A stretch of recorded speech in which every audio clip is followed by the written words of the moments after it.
All right, we are live. What's up, people? So, Steve is like, I guess he's on a little vacation somewhere, so he may not have signal. He was hoping to jump in at some point, possibly. And Memphis, I think he's in the middle of some stuff and may not be able to jump on either. But if they pop in, great. But I was planning on keeping it a little short and sweet this evening. Um, this hat's a little ridiculous and it's kind of heavy, so I don't think I can keep it on very long. But here it is. There we are. But yeah, so um, last weekend, just a few days ago, was the Sky High Car Audio Barbecue. I don't know if many of you guys have been to the Sky High Barbecue, but it is one of the most awesome shows anywhere. This year was the first time it's only been a 1 day show, and well, it was kind of 2 days, but there was only demos going on 1 day. So for most of the car audio hobbyists that participated in the event, essentially a 1 day show. But we also had some training classes on Sunday. I taught a class talking about selling high end car audio, and I thought maybe I might take a little bit of time this evening to go over some of that because some of it's pretty interesting, and some of the points I was touching on during the class were pretty interesting. They were kind of fun. So anyway, but Saturday. Well, we first, many of us drove up on Friday because we had multiple vehicles and stuff to do, and I took out all the Gately employees and a few of our customers that came up to display vehicles that came up on Friday. We all went out to a nice big dinner, and we had a good time there, and we relaxed and hung out, watched a movie and stuff at the house that we rented. We had a Airbnb that we had arranged as soon as we knew the dates. And then later, John, showed that he had the block of rooms at the Nugget for a very, very, very affordable price. And it was like, oh shit, we could save hundreds by just getting a couple, 2, 3 rooms. And we weren't able to cancel, so it ended up working out just fine. And we were kind of glad we had the Airbnb. It was nice to have the house with everybody. We had, a dozen or so of us in the house.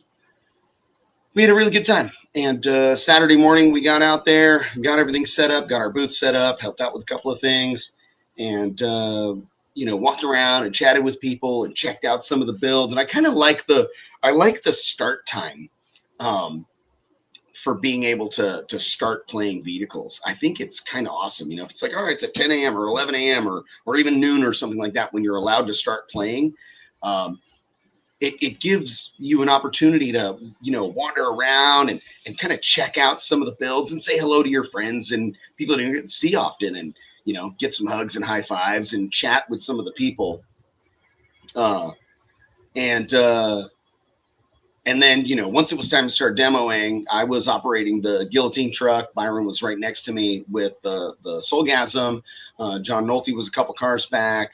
Glenn had the eruption truck, and Doug with the Slam Halen right next to him, and Monkey Box was right there, and obviously, there was many other vehicles, the Hearst and the Iceberg, and like those tap out monsters, and Steve had the Move Air 2 over there, and so it was. And then, and multiple other vehicles that were fucking badass. Scott Voss had the tank thing out there. He's the tank, and the truck is just his truck. Or, I mean, he is built like a tank. He looks like a tank. It was fucking loud. It was a good time. And Carlos had his Jeep out there. I went and got a demo on that thing, and he was like, I had to tell him the story. I was like, hey, look, man, don't hit me with 40 hertz in this thing, man. It does terrible things to my beanbag. I know you guys all know this story, so I won't get all into that. But I injured my balls. But thankfully, Carlos would know when the tone was coming, and he'd pull it back. So I was getting, 25, 30 hertz at, mid 160s in Carlos's build. That thing was fucking brutal. And thankfully not mid 160s or over at 40 hertz, because that was fucking rough. Yeah. Yeah, the Jeep was fucking nasty. I didn't get a chance to get in the Iceberg or the Hearse. I was operating the Guillotine most of the time. That thing was fucking amazing. I gave I don't even know how many fucking demos. But the Guillotine, when those subs get hot, and it takes a couple hours of demoing for that thing to start making real heat in those subwoofers. Once that thing is blowing hot air out of the box, it is like 3 fucking dBs louder. It is fucking rowdy. So it's a lot of fun. I had a really good time. I gave a lot of demos. I had a lot of people having a lot of fun. It's not often that you'll get like, I'm sick of demoing. You know what I mean? Because everybody's getting in, is having someone, this is fucking great. They're all excited to be there. So it doesn't get old. Giving fucking rad demos doesn't get fucking boring. Yeah, Steve's truck, John, that shit hurt me pretty good. I didn't want to climb all the way in. I was like, look, dude, I'm not getting all the way in there. Like, I've been in a demo vehicle all day. That's another thing, is you get a little bit, not like it got old. I was still having a really good time. But after a little while, I was like, I'm going to do some doors open demos. And it's not a whole lot quieter with the doors wide open. It almost seems like the lows are louder, but the highs are definitely louder when the doors are closed. When you touch, 35 to 50 hertz in the ghillie with the doors closed, it's really uncomfortable. But you get a little bit like face fatigue. You're like, that's a lot. So I'm like, pretty soon I'm like outside the vehicle with the controller in my hand. I'm like, hop in, 2-seat demos. I could get through the line real fast when we did that. So that was kind of cool. So yeah. Yeah. I wouldn't have climbed into the hot seat in Steve's truck. I don't do that. Like, it's got a bolted shut door and you go tuck yourself into it. I don't do that in those vehicles anymore. Like, once I've been a little injured by base, I'm not, I've done the injured by base thing, so I'm not trying to risk it. There's no climbing all the way into the hearse or any of the extreme vehicles into the hot seat. I'll sit in the doorway. That's where I go in those. So, but yeah, we had a fucking great time. And then Saturday afternoon, me and a big group of people, we all went out to dinner. We went back to the house and we watched Vegas Vacation was on. So some of us watched that movie while we chilled out, and then everybody went to bed. And then in the morning, we went down to Sky High, and I taught a class, and I was talking about selling high-end car audio. And it was kind of funny because a few of the people commented, they're like, nothing what you talked about was anything of a sales tactic of any kind. And my point on selling high-end car audio was, yes, it probably did shave years off your life, Dylan. I not recommended, but yes, I'm glad you got in those. That's fucking rad. Somebody's got to get in that motherfucker, right? That way we know if somebody's going to die or not. But my first and primary thing about selling high-end car audio, and what I mean by high-end car audio is the kind of high-end car audio that I'm building, which are demo rigs and crazy air trick blowing monsters, and I do a little bit of SQE stuff sometimes, but that crowd is a little weirder for me than I'd like it to be, but because I like things to be loud and sound really good. The quiet shit just doesn't do it for me. But so anyway, my first point in selling high-end cardio is build these things, right? Build your own vehicle, make it awesome, right? And I use the example is I was loving all these demo vehicles and John Nolte's Blazer that he had done, and I helped him with a handful of little things, and I went and he would bring it over here to test it all the time, and it was really inspiring. And so John inspired me to build the Green Monster. And so not long after, John had gotten rid of the Blazer and everything, I built the Green Monster, and it was super fun. And then, and we were doing some pretty decent sized builds, 215, 218, local guy stuff. And I helped my buddy Josh Falls with like the Cramalanche truck. And then I built the Bloodbath truck, that Tahoe with all the B2 stuff in it, the one that we brought the first couple of years to SEMA, 21 and 22. And that really instigated a lot more customers to reach out to me and say, hey, I want you to build me a big crazy monster like that. And then, and then we had the Raiden, and Byron and I had been already talking about building something, and then that turned into what is the Soulgasm, and you guys see what that thing's doing. And it's just this compiling, we got a couple of these larger scale builds going almost all the time now. They're super fun. I got 2 or 3 of them lined up, and these guys that we've already worked on these things for, they want to make upgrades. They're like, oh, they got fancier batteries now, and and it's like, oh shit, my amps are 5 years old now, and the amplifier technology is way beyond that. Can I get those big super amps? They're like, fuck yeah, you can. Let's do it. Is it going to be louder? I'm like, yeah, it's going to be louder. Let's do subs. And it's like, and here, pretty soon, like, we got the Raiden's going to come back to us, and we're gonna swap out all the V2 amps to Gately amps, just more modern technology, shitload more power, massive Warpath battery, biggest one ever built, and we're going to be doing that. And so that's the first step in being able to provide that service, is showing that you can.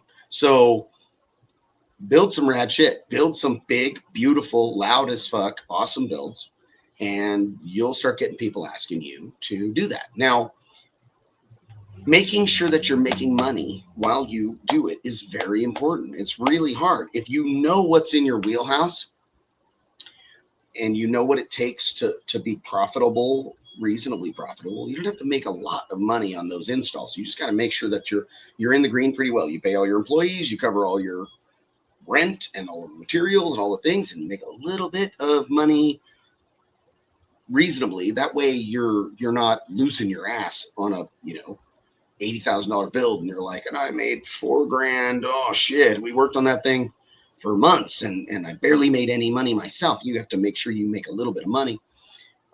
So figuring out how to like quote people and go, look, hey, this is what it should take roughly to do what we're doing.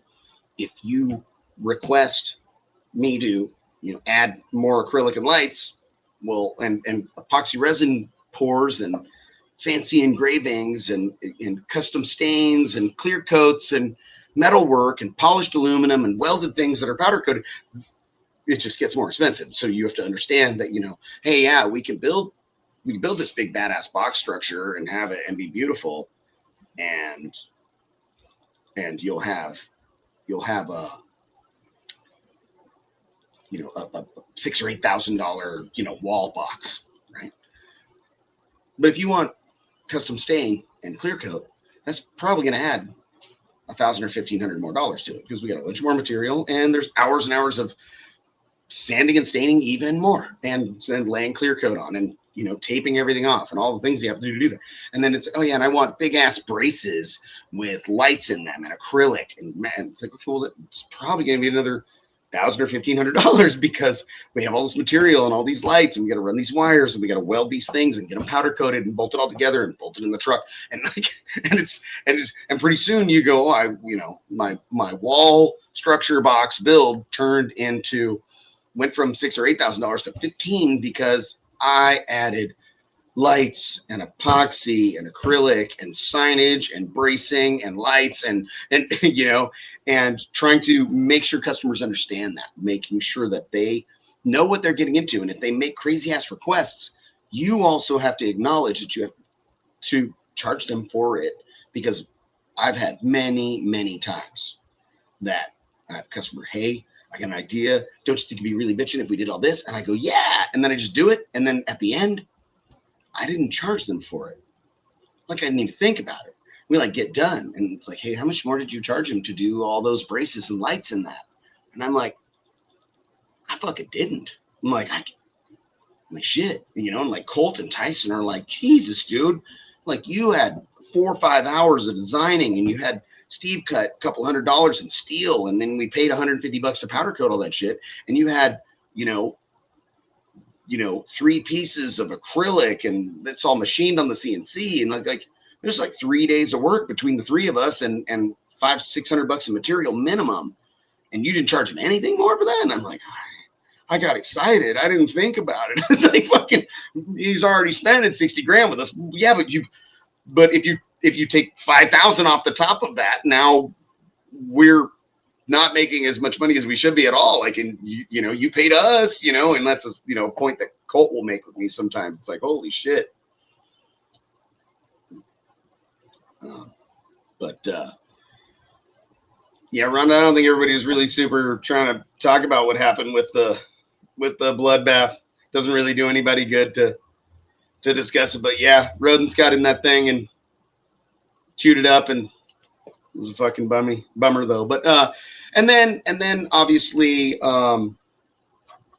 being able to and you know what? Actually, the most important thing of it all, the first way to get it started, obviously, is to build it. That's the if you build it, they will come. I don't know if you guys remember the movie Field of Dreams, but I remember seeing that movie when I was a kid, and the sequence of building some of the really cool builds that we've gotten to work on and help with that get people that ask us to do these crazy things, right? So that if you build it, they will come. But when they come, some of them might suck, and like I'm sure you guys all know this, people in general, many of them are fucking awful, right? So you have to be really good at picking who's awesome, and I'm much better at it than I was when I was younger. I didn't have a good gauge of that, and sometimes I fail now because I'm so open to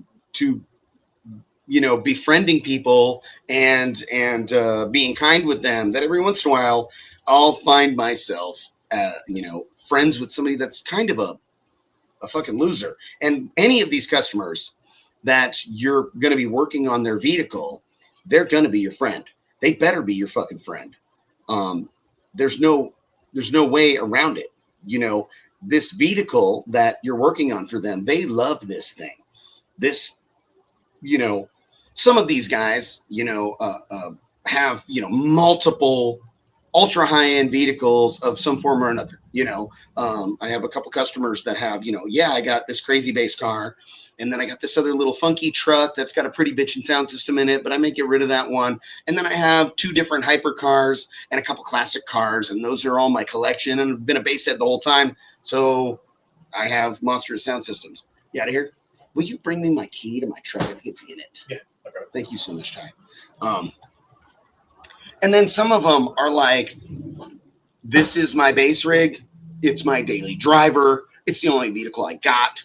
I am on the raggedy edge of financial nightmares because of this stupid thing. And it is nearly my only passion, and on all ends of that, these vehicles are so important to these customers. They love that vehicle. They better love you too, or they're going to get grumpy with you, and it's going to suck. Thank you, bud. Appreciate you. See you in the morning.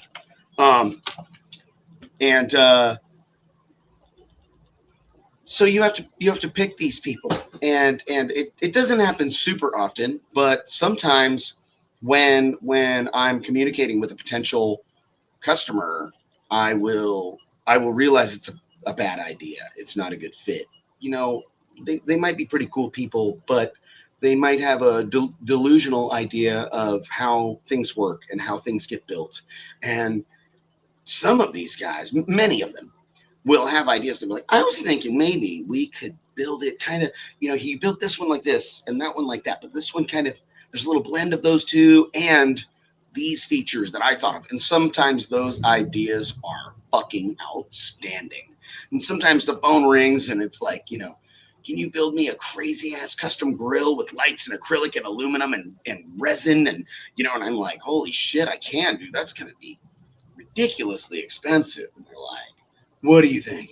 And I'm like, fucking goddamn $10,000. And they're like, I could do that. Like, you could do the design thing and show me what it's going to look like before you build it. And I'm like, I have to. So they're like, cool, do it. Let's just do it. And I'll at least pay you to do design work. And then we'll see where it's at then. And then next thing you know, the Raiden truck has a fucking custom grill that like I busted my ass on for like 2.5 weeks. And it was fucking awesome.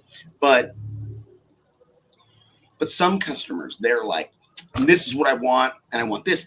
And some of those things that they're demanding are not I can't figure out a way that I see that performing well or looking well or both, doing either worth a shit.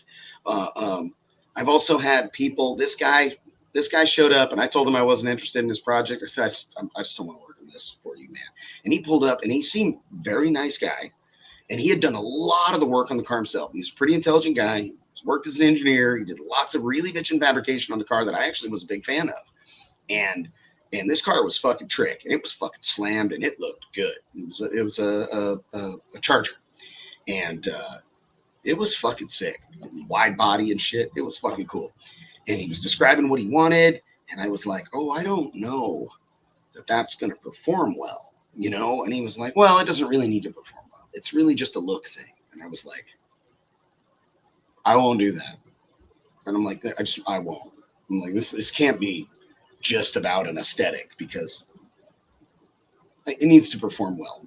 If it's, you know, it's literally gonna have my name on it, and I can't like make that compromise of my integrity. I'm not gonna do that. And he's like, well, what if, you know, and this, and then he was describing other ideas that kind of had a similarity that were just gonna look really goofy. I could have got the performance, but I was like, it's gonna look weird.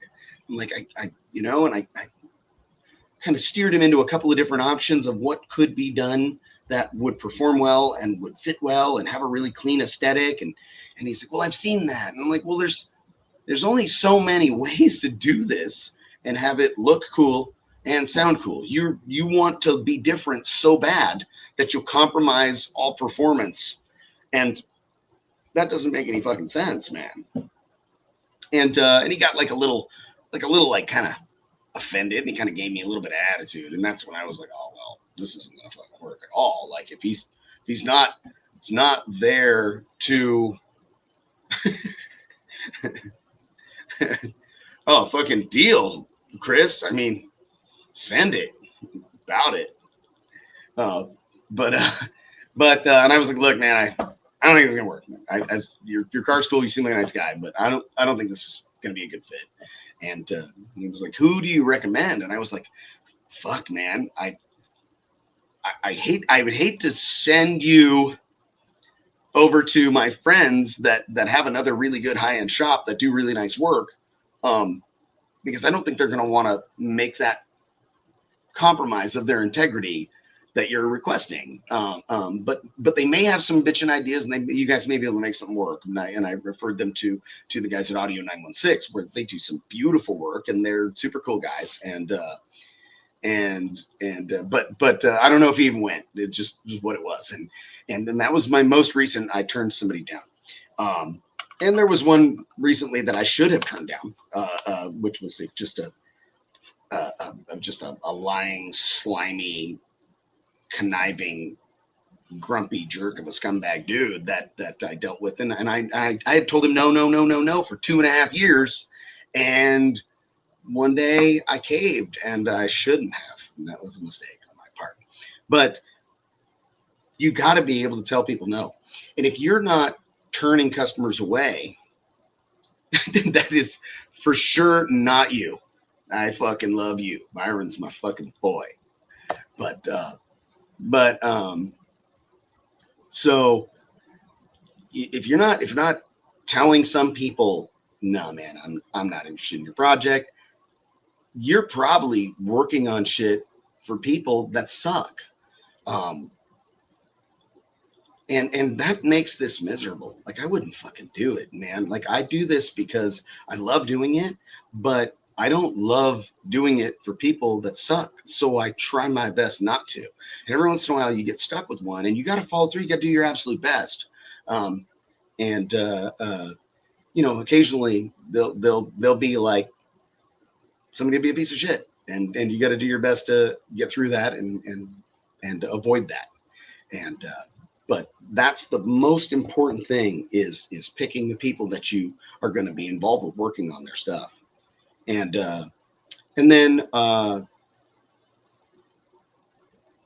you know, working with the customers, keeping them super informed as you go and what you're doing and how you're doing it. People love to get updates. One of the things that me and the guys talk about all the time, because we communicate with our customers a lot, every single customer that places an order on our website, every single one, and we're getting more than one a day these days, we call them and we go, hey, I'm just going to double checking your shipping address, making sure that's the right place, double checking that, you know, the subs you ordered or the box you ordered, like what vehicle do you have, you know, what amplifier are you using, wiring to these subs. Like, we go over all the things to make sure that they somebody just bought something. What did they buy? Something for $26. Did I remind people to go on the site? What did they buy? Somebody in Sacramento ordered some Sky High RCA cables. That's wild. Okay, well, we'll call them in the morning and be like, hey, you want to come pick these up at the shop, and we'll give you a demo in the guillotine or the soulgasm. They're both here. So we call every single customer with every single order, and we double check that what they ordered is the correct shit, and that the address that it's going to is the right place. We ask if there's anything else they need, and they love it. And when we have customers with custom boxes, right? Like if you see me doing the design stuff, I show them a rendering, I get approval, and then we go, okay, this is going to go into production now. You should have an update within the next week or so. Hey, just letting you know, sometimes we send it in a text message or give them a call. Yeah, Gavin talks to almost it's usually Gavin. It's a little bit of Anthony, a little bit of me, but usually Gavin. Every once in a while, it'll be Allison. She'll touch base with customers. But we'll explain, hey, you know, your box is in production, parts got cut, waiting for, you know, Toby to be in to build that. He doesn't work most Wednesdays because he's a jiu-jitsu instructor as well, and he teaches private lessons, and you know, we let people know, right, it's getting built on Thursday, Friday, and we'll be doing finish work early the next week, and it should ship by the end of that following week. And then when it's done, here's some photos of your box, it's ready to go. They pay for their shipping, we pack it up, it gets shipped out, and they love hearing from us every single time. So we do this a lot. So when you have somebody, imagine, and that's just, you know, somebody's $1,200, $1,800, $2,500 custom box. Imagine these people that you got their $100,000 build, you know, in your bay, and you like call them, hey, it's such base with you. You know, we didn't do a whole lot this week. We did this and this. I've designed all these parts. I got parts running for your door panels on the printers, and the guys are machining some of the parts, just letting you know where things are at. These people love these conversations. They love being told what's going on. They love being invited to come and see. Sometimes the customers are local, and I'm like, look, man, you're always welcome. If we know you're coming, that makes it even easier. That way I can set aside some time for you. But if you happen to be driving by and you just want to swing in, or if you really feel obligated to kind of sneak up on my guys to see if everything's good, go ahead. Everybody's showing off. When they're working, me, Colt, Gary, Tyson, every one of us here are the kind of guys that when we're building something, we're so fucking good at it. We're like, you're going to want to see this. Check it out. Watch what I do with this grinder. Look at how I wrap this upholstery. We're fucking good. And it looks cool when we do it. So nobody's like, don't be watching me work. That's a huge, huge red flag of somebody that is usually okay with compromising their fucking integrity in the work that they're doing, is somebody that says, I don't like when people watch me work. Man, my entire life, I have always thought it was super fucking cool when I had an audience, when I was doing whatever the fuck I was doing. If I was putting a top end on my dirt bike motor, or, you know, working on my shocks, or just fucking washing my bike. When I tore my whole motorcycle down and prepped and gusseted the frame and painted it and put it all back together, man, my buddies there, and like, fucking, that's badass. They're like, I'm showing off, they're having beers. I'm like, no, I'm staying sober because I'm doing this, you know, and building car audio and building sub boxes, you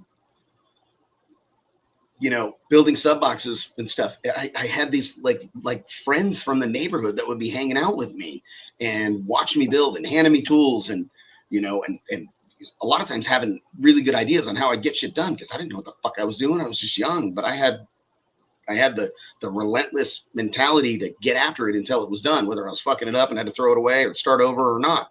So, and I've trained all my technicians to work that way. And found the ones that had an aptitude for that. So I like to give my customers a play-by-play on what's going on and why. And I find that I've never once had anybody be like, man, you don't have to call me every fucking week. I've never had one, never once had anybody be like, what are you calling me for? Not once ever. I always kind of wish it was a little more. Like there's a couple customers that I know are super duper fucking busy, and because they have really important jobs that pay them well enough to be able to afford having us work on these crazy fucking things. So it's fucking challenging for me to be like, do I want to call him just to say I did this, and that since last Thursday and it's Tuesday? Should I wait until Thursday again or Friday? And I like sometimes moments pass and I'd be like, oh shit, it's Friday at 4:00 and I know that he's out of town, or I know that he's all done answering his phone. He's not really into that. So I guess I'm going to wait until fucking Monday. But you know what? I'll send him a text. Hey, I'm going to be here all weekend. If you have a moment, you want to give me a call, I want to give you an update, and sometimes they'll call. Hey, what's up? Yeah, just, I went out to breakfast with my wife and then we were just chilling and she's off shopping somewhere. So, what do you got going on? And I'm like, oh, we did this and this to the car and this is where it's at, upholstering these panels and we got it playing and it sounds awesome. And I just wanted to let you know that's where we were at. And it's not a big deal, but they're like, fucking great. You're the man, so that nobody's ever annoyed that you called. So when you have somebody's many times, at least one of their prized possessions, and imagine the pride that somebody has when they go, I have this fucking car audio super builder fucking guy going crazy on his shit. Not that I'm referring myself to that, but it might be you, it might be Dylan, it might be Steven, or any of you other guys that are also builders, right? Michael Powell or somebody like that, fucking Brent Levitt, somebody fucking awesome, yeah,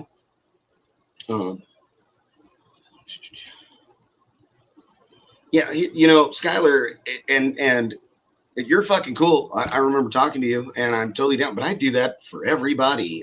I'll talk about fucking car audio until we all die. I just won't shut up. It's one of the reasons why we created this podcast. Is me and the guys often have conversations we love talking about, and we get so much smarter doing it. There's been lots of times that somebody's made a comment in the group here. All of you guys that are watching made a comment that enlightened all of us to down a whole different path of how things get done.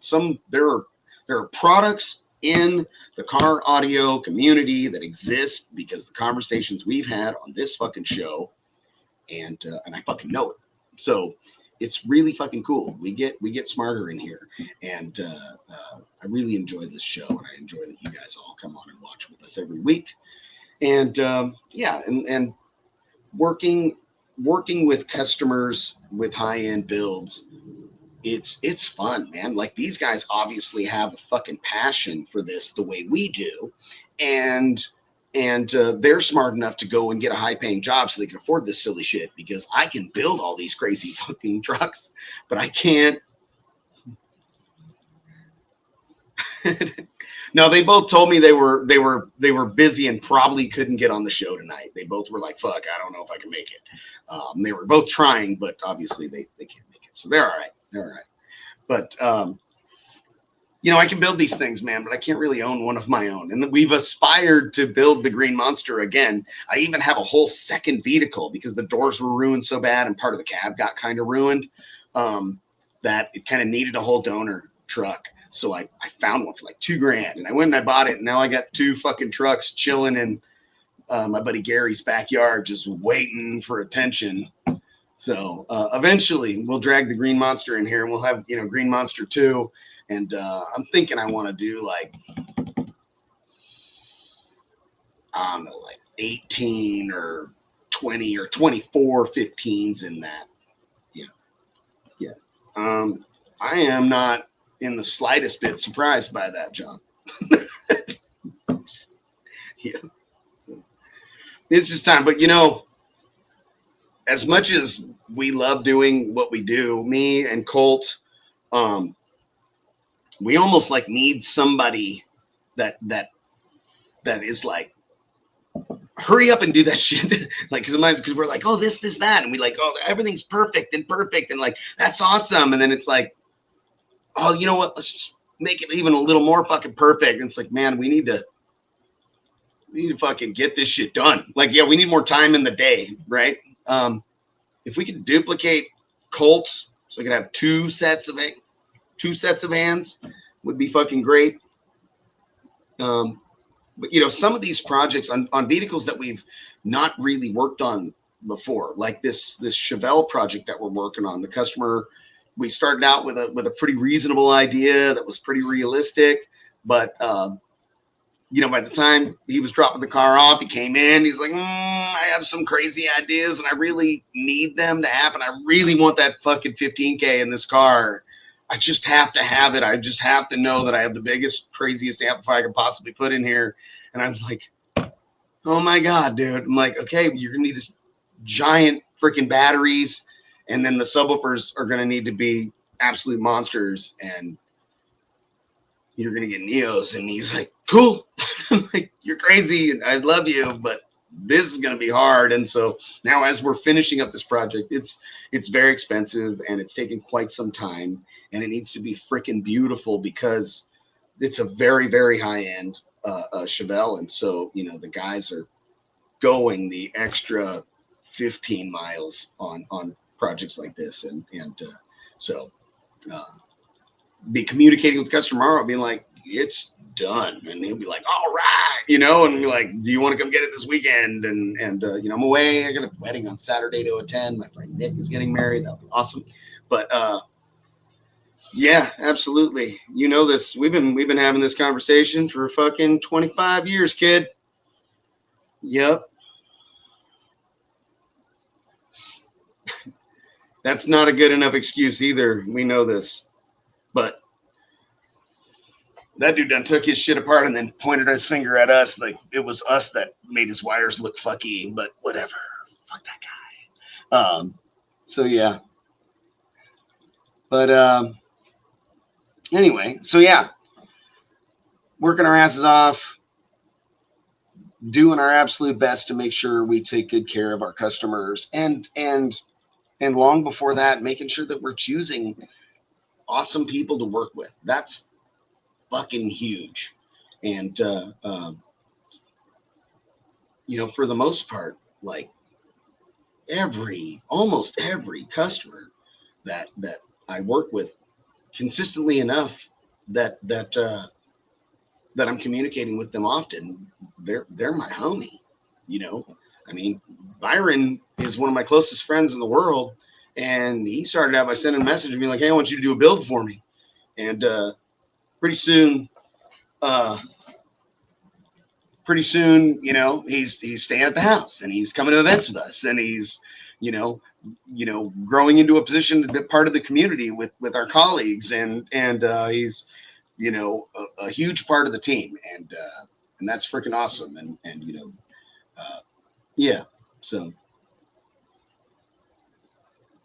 Skylar, the desk for Steve, I had already built a desk for Steve for his house a few years ago when he moved into his house. And the reason why he had asked me to build that desk for him is I had built this desk here. So I don't know if you see this desk. It's a big, giant J-shaped desk that goes all the way over there. This thing is 14 and a half feet long this way. And it is 9.5 feet wide here, I think. Maybe it's 9 feet. And it's 8 feet this way. And so it's a monster desk. And then I also built the desk that is my wife's desk over there. And that is just over 6 feet by 8 feet. And so when Steve saw those desks, that's when he asked me to build the desk for his house. And then as soon as he was moving into his new shop, he asked for that desk that we did. And then I'm supposed to do one for his son now as well. And I'm going to build a desk for my house probably, but I've also built, you know, I built a really beautiful coffee table for my wife for our house. And Colt and I built some really bitchin' vases for one for my wife and one for a young lady that he was dating. And here at the shop, fuck else did I build? I built a bunch of cool shit. It's super fun. What else did I build?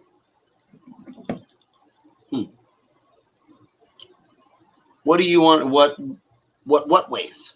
The desk? It wasn't all that heavy. Me and Steve and his wife were able to carry it pretty easily.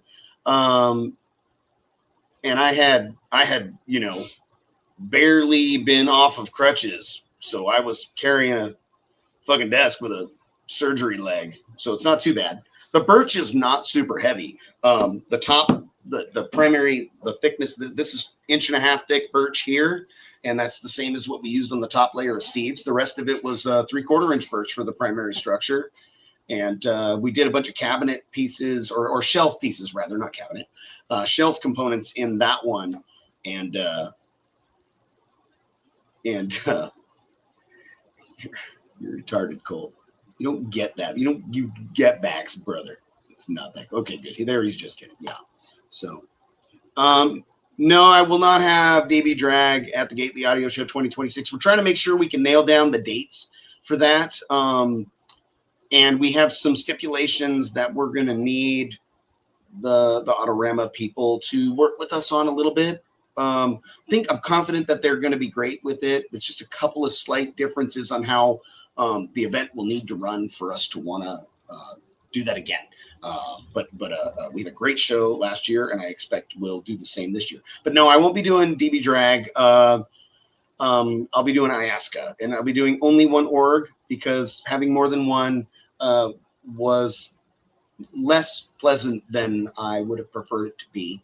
And we're going to do, we'll have Iasca competing, and then we're going to set up a bunch of primary awards that we'll have a group of select judges that we'll invite, and their primary function will be go around and get demos and inspect vehicles and do some, and there'll be awards that are given to participants of the Gately Auto Show that are mainly demo vehicles, and they can be competing otherwise, but for most of the demo and show portions of it, I'm going to also be encouraging people that are bringing their vehicles to the Gately Audio Show to understand that this is it's a car show. We want these things to be presentable to some degree. Obviously, some builds, especially with the ones that are really, really competition focused, or something that's like under construction, they're going to be pretty haggard. I don't know if you guys saw Buddy's car. It kind of had like, it was so fucked up and ugly that it made it kind of look cool.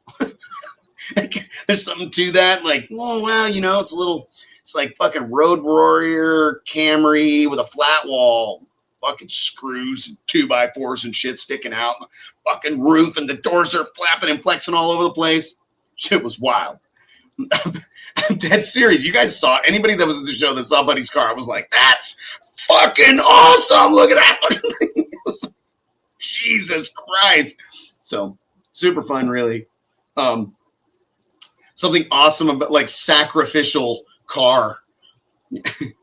Yes. Yeah, like if you were like, if you didn't know Buddy, and you didn't know his car, and you were like, if you only saw a picture of the car and you lined up everybody that was at the event, or you only saw Buddy and you lined up every car that was the event, you could immediately figure out which two go together. You'd be like, that guy, that car, there, bam, for sure. There it is. Like, bam. Nobody would be like, I don't know. They'd be like, the driver of that Camry is that guy right there. And be like, all right, who, there's that guy. Which one of these cars is his car? Yep, that's it right there. So, anyway, love Buddy Williams. I can't be serious. I'm 100% serious. You saw what his car looked like. You were at the show, Colt. Fucking Buddy. He's the homie.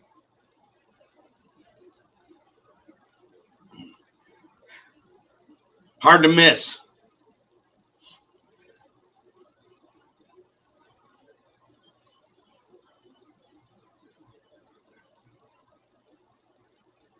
The C10. Yeah, very cool. At the Gately show? read the whole thing. I'm so confused. Oh, now I'm picking up what you're putting down, Colt. Yes. Now I understand. So, but yeah. Um, so yeah, Gately Show. I won't be having DB Drag. I won't be doing the Base Horse guys. I will have Iaska, and that'll be it. I probably will not do. I probably won't bother with the SQ thing. That was. I mean, a lot of the SQ guys are fucking great, but some of that became a little bit unpleasant when it was time to start the demo rigs. A couple of the judges and a couple of competitor guys had a big fat attitude about it, and it was like, sorry, like you had a fucking time deadline. If you're not done, this is how this shit works. Like you can take the car way the hell over there and judge it, and they had attitude about that. I'm like, we told you guys the fucking parameters, so probably won't do SQ unless we had offered last year. I said, hey man, we could have a whole ass SQ day on Friday, and we will come out and have vehicles on display, demo rigs that aren't operating, and people can come around and check it out, and you guys can give demos, SQ demos to people that are car show spectators, and maybe some of the demo and competition people that want to come out on Friday and hang out and hubbub around, and they just weren't interested. So I'm gonna give that a shot again this year. I and say, hey, look, I would love to do SQ, but it's going to be on Friday. It can be all fucking day. I prefer it to be, and I encourage those people to have their vehicles opened up and on display, and be encouraging people to get in and listen to them, because that's what's gonna grow that part of the sport. So I have no. I mean, we're really kind of at the end of the season. I guess there's finals next weekend or this weekend. I can't remember when, but I have a wedding to attend this weekend, and I've been away so many fucking weekends that that's a really great opportunity for me to get caught up on a lot of shit that I need to do. And we got a car that we just got dropped off in the bay. This fucking badass Cutlass convertible, and it's gorgeous. And I have a ton of shit to do that, so I'm going to be trying to get some really cool design stuff done on that on Sunday. I'm going to try to really dig into that and make some really awesome stuff and send some pictures and stuff of my design work to the customer to start getting approval to start fabricating some of the stuff that we want to do for him. He had a really fantastic idea. Here's one of these examples of customers having a really bitchin' idea. And he got the idea from another guy that had a really trick lowrider. Not that this Cutlass is a lowrider, but this fucking sick ass lowrider had a convertible, and they removed like the bag part that the convertible goes into. So when the convertible is up, closed, when you look behind the seat, it's got all these upholstered panels, and it had like some painted parts, and it was really elegant, and you could see the subwoofers there. And I was like, oh, that looks fucking rad, you know? And to do that is a lot of work, though, because if you look under that, it's like raw, old, kind of crusty, rusty, oxidized metal, and there's wires and weird tubes of shit going around, and you're gonna have to like really kind of bay tuck that and clean up and move wiring around. You have to do some pretty extensive work in that area usually to be able to, and then start fabricating all the panels without interfering with the motion of the convertible. So that's going to be something that, you know, obviously we've never done that before. So Colt and I will be climbing around back there. Hopefully my knee can move well enough by then, but it's getting so much better. Like walking around real good. I'm super tangenting to my knee right now. Sorry, but I can get my heel about 4 or 5 inches away from my butt now. Once I can touch my heel on my butt cheek, I'm going back to training jiu-jitsu. I fucking need it, and I'm really excited about that. So yes, it is a 442, and it's fucking dope. And somebody did some really rad fabrication in this thing. It's got a custom dash console assembly, and it's fucking sexy. It's all fiberglass and painted, color matched the car. It's got custom door panels on it. It's a really gorgeous car, and sick ass 4G auto wheels, and it sits very nice. We're gonna have to adjust the suspension a bit because we're gonna put some weight in that thing. He'll have a couple of W7s. It's got 3 JL amps and a Helix DSP. We'll add some more speakers. It's got focals in there. We're gonna add more focals to it. It's gonna be really cool. An extra leg. I don't have an extra leg, but my wang is pretty mighty. But yeah. So anyway, yeah, that's what's up, man. You know, just going over what we talked about in the show, the Sky High Barbecue.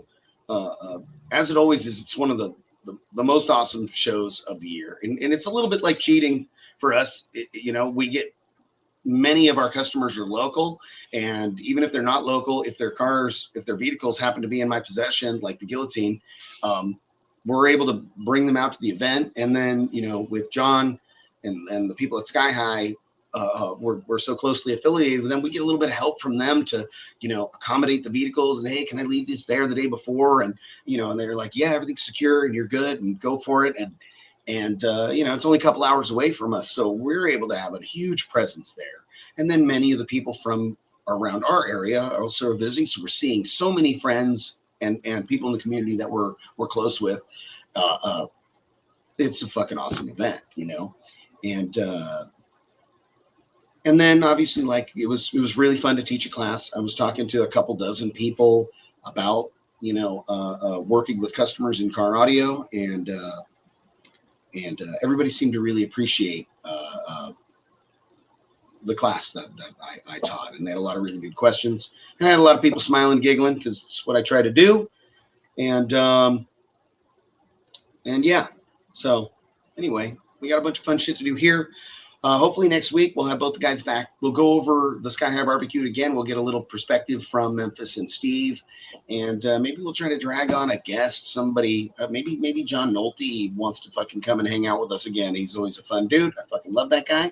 So yeah, maybe we get somebody that was at the barbecue to jump on and talk about it. So what was really cool for John about the barbecue is the first time he's had his demo rig out and on display and giving demos in the car audio community. He did at a car show recently and it did really well out there.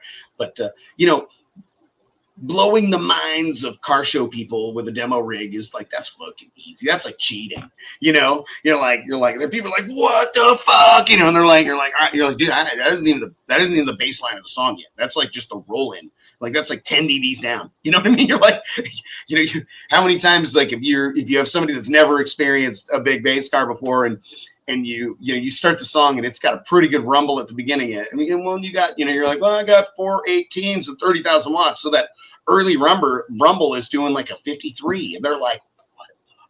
Oh my God. And you're like, oh, hold on, man, it's got more. and then it comes, they're like, and they bail out and they do all that silly ass shit that people do. That shit's super fun.